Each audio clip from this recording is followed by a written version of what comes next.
હવે અહીંયા તમને આપ્યું છે 1 સેમી માપવાળી ગ્રીડ પરથી અડધા સેમી માપવાળી ગ્રીડ પર દોરેલા ચિત્ર દોરો ગ્રીડ પર અને બંને ચિત્રના ક્ષેત્રફળ શોધો। જો હવે આ જે ગ્રીડ જે છે એ 1 સેમી લંબાઈ 1 સેમી પહોળાઈ અને અહીંયા અડધા સેમી એટલે આનું અડધું। તો ધારો કે અહીંયા ક્ષેત્રફળ 4 ચોરસ સેમી હોય તો અડધામાં કેટલું આવે 2 આવે એનું અડધું આવે એ રીતે। તો હવે તમને અહીંયાનું ક્ષેત્રફળ શોધવાનું કીધું છે તો અને સેમ એવું ચિત્ર અહીંયા દોરવાનું છે। તો અહીંયા આપણે જોઈએ તો 1 2 3 4 5 6 7 8 9 10 11 12 ખાના આ કલર કરેલા ભાગના છે શેડેડ ભાગમાં નાનું ક્ષેત્રફળ શું આવશે 12 ચોરસ સેમી। તો હવે આ અડધા સેમીની જાળી છે તો એમાં સેમ આવું ચિત્ર દોરવાનું છે અને નીચે ક્ષેત્રફળ અડધા સેમીની જાળી હોય તો એનું અડધું થઈ જાય તો શું આવે 6 ચોરસ સેમી। સેમ એ જ રીતે તમે અહીંયા નીચે જોશો કે આ ચિત્રમાં પણ ક્ષેત્રફળ અને સેમ આ જ રીતે અહીંયા દોરવાનું છે। આ 1 સેમીની જાળી છે અને આ એની અડધી જાળી એટલે એનું અડધું થઈ જાય। તો આપણે અહીંયા જોઈએ તો આખામાં 1 2 3 4 5 6 7 8 9 10 11 12 કેટલા પૂરા ખાના। ત્યારબાદ 13 14 15 16 આ અડધાથી વધારે જ ખાના છે એટલે આપણે એને પૂરાના ગણી અને આખા ગણી અને આપણે આગળ વધીએ 13 14 15 16 17 18 19 20 21 22 23 24 તો 24 ચોરસ સેમી થયું। હવે 24 ચોરસ સેમી થયું તો સેમ એના જેવું ચિત્ર અહીંયા દોરી અહીંયા એના જેવું ચિત્ર દોરી અને તમારે શું કરવાનું છે અહીંયા માપ લખ્યું તો આપણે એના જેવું સેમ એ જ માપ લઈ અને અહીંયા ચિત્ર દોર્યું અને અહીંયા આનું અડધું થઈ જાય એટલે 12 ચોરસ સેમી ક્ષેત્રફળ આવે। હવે તમને એવી રીતે અહીંયા આપ્યું છે કે 1/2 સેમી ગ્રીડવાળી ચોરસ જાળી પર દોરેલા ચિત્ર 1 સેમી ગ્રીડવાળી જાળી પર દોરો। તો બરાબર આ અડધા સેમીની ગ્રીડ છે તો સેમ એ ચિત્ર અહીંયા 1 સેમીની ગ્રીડમાં દોરવાનું છે અને પછી તમારે એનું ક્ષેત્રફળ શોધવાનું છે। તો આપણે એનું ક્ષેત્રફળ શોધવાનું એ શોધી અને અહીંયા નીચે લખવાનું અને આ તમે જોશો કે અડધા સેમીની ગ્રીડ છે અને અહીંયા તમને જે દોરવાનું છે એ 1 સેમીની ગ્રીડમાં તમારે દોરવાનું છે। એવી રીતે કરીને કરવાનું છે બરાબર। હવે તમે એક વસ્તુ ખાસ ધ્યાનમાં રાખજો કે આનામાં આપણે જો ટ્રાય કરીએ તો 1 2 3 4 5 6 7 8 9 10 11 12 13 14 15 16 17 18 19 20 અને તમે આ જોશો કે આ 21 અને આ તમે અહીંયા નીચે તમે ગણી લો તો એ 22 એમ કરીને તમે જોશો તો કે આ ચિત્ર તમારા જે ગણાશે તો આ જે છે આ 22 છે। કેટલા ખાના છે 22 ખાના છે। તો 22 ખાના મતલબ કેવી રીતે અહીંયા તમે જુઓ કે 1 2 3 4 5 6 7 આ 8 કેમ કે અડધાથી વધારે એવી રીતે 9 10 11 12 13 14 15 16 17 18 19 20 21 22 બરાબર। આ 22 થયું તો 22 તો અડધું થયું। કેટલું થયું 22 અડધું થયું। તો એના માટે કરીને આપણે એને શું કરશું એનું ક્ષેત્રફળ શું થશે આ 22 ખાનાનું 11 ચોરસ સેમી। કેટલું થશે અહીંયા 11 અને અહીંયા તમારે શું થશે 22 ચોરસ સેમી। કે તમે કેમ હિસાબે એ તમને સમજાવું કે આ એક જે છે ખાનું એ આપણે એકના હિસાબે મેં તમને ભલે ખાના ગણાવડાવ્યા આખા ગણીને પણ આ અડધા સેમીની જાળી છે તો આ એક ખાનું કેટલું થાય અડધા સેમીનું થાય। તો એના બદલે આપણે 1 2 3 4 એવી રીતે કરીને ખાનાઓ ગણી લીધા તો ખાનાઓ કેટલા આવ્યા 22 આવ્યા। કેમ કે આવા બધા અડધાથી વધારે અને એ ટાઈપના જ ખાના છે અડધા ખાના છે નહીં એટલે તમારી સરળતા છે। આ અડધાથી ઓછું ખાનું છે અને આમાં અડધાથી ઓછું આ એક અડધાથી વધારે છે આ અડધાથી વધારે છે તો એને આપણે પૂરા ગણી અને તમે આખા ગણીને એવી રીતે ગણતરી કરી તો એ ગણતરી કરી અને પછી એનું અડધું કર્યું કેમ કે અડધા સેમીનું ખાનું છે એટલે એનું શું થયું અહીંયા 11 ચોરસ સેમી આવે અને આ બાજુ 22 ચોરસ સેમી જવાબ આવશે। અને સેમ પ્રમાણે આ પતંગિયાનું પણ કરવાનું રહેશે અને અહીંયા નીચે આ બાજુ એ પ્રમાણે પતંગિયાનું પણ ચિત્ર દોરવાનું રહેશે। હવે અહીંયા આપ્યું છે કે નીચે આપેલા ચિત્રોને 1/2 સેમી માપવાળી ચોરસ જાળી અને 2 સેમી માપવાળી ચોરસ જાળી પર દોરો। તો હવે જો આ 1 સેમી માપની ચોરસ જાળી છે અને નીચે 1/2 સેમીની જાળીમાં દોરવાનું।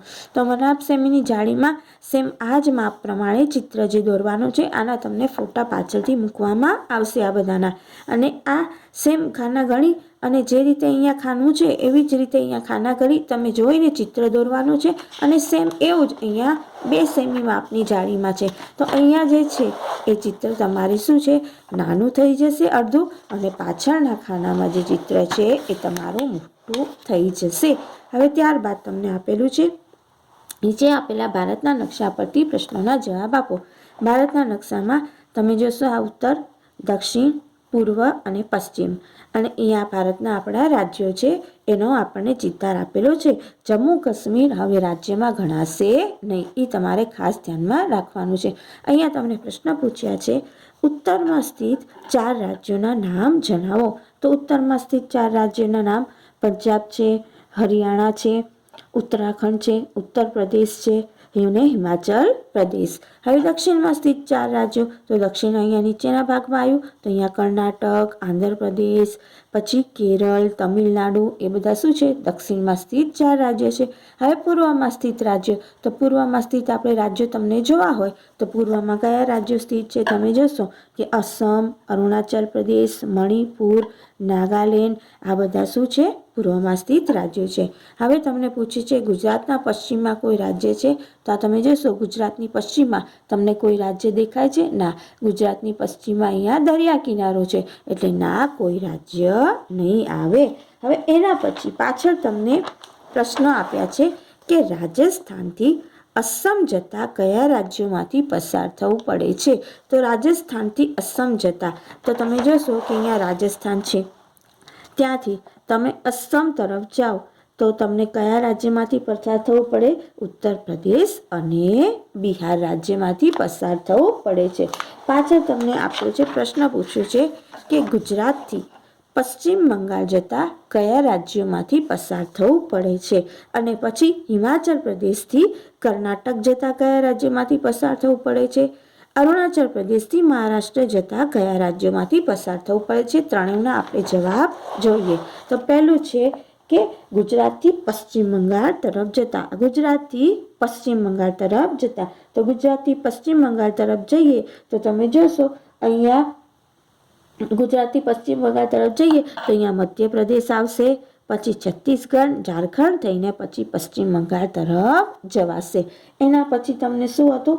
હિમાચલ પ્રદેશથી કર્ણાટક જતા. તો હિમાચલ પ્રદેશ આજે આવ્યો, ત્યાંથી કર્ણાટક તરફ જઈએ તો ઉત્તરાખંડ, ઉત્તર પ્રદેશ, મધ્યપ્રદેશ, મહારાષ્ટ્ર, પછી કર્ણાટક આવે. એના પછી તમને પ્રશ્ન હતો કે અરુણાચલ પ્રદેશથી મહારાષ્ટ્ર જતા કયા રાજ્યોમાંથી? તો અરુણાચલ પ્રદેશથી મહારાષ્ટ્ર આપણે જઈએ તો આ અહીંયા તમને આપ્યું છે મહારાષ્ટ્ર, અહીંયા અરુણાચલ પ્રદેશથી મહારાષ્ટ્ર. તો અરુણાચલ પ્રદેશથી મહારાષ્ટ્ર જવું છે તો તમે જોશો અસમ, ઝારખંડ, છત્તીસગઢ, અસમ, ઝારખંડ, છત્તીસગઢ, બિહાર, અને આપણે તમે જુઓ તો કે આ અસમ જે છે, પછી બિહાર છે, ઝારખંડ છે, છત્તીસગઢ છે, અને પછી મહારાષ્ટ્ર તરફ તમે જઈ શકો છો. હવે પછી તમને એક પ્રશ્ન હતા કે આનામાં કયા રાજ્યનું ક્ષેત્રફળ સૌથી વધુ દેખાય છે?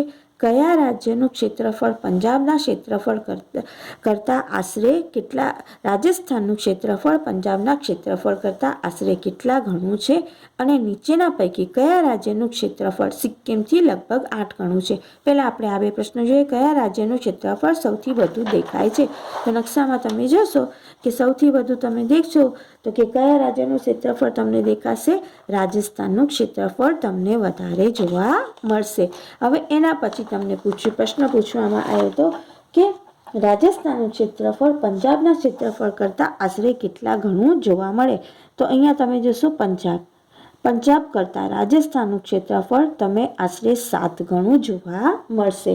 ત્યારબાદ તમને પૂછે કે નીચેના પૈકી કયા રાજ્યનું ક્ષેત્રફળ સિક્કિમથી લગભગ 8 ગણું છે?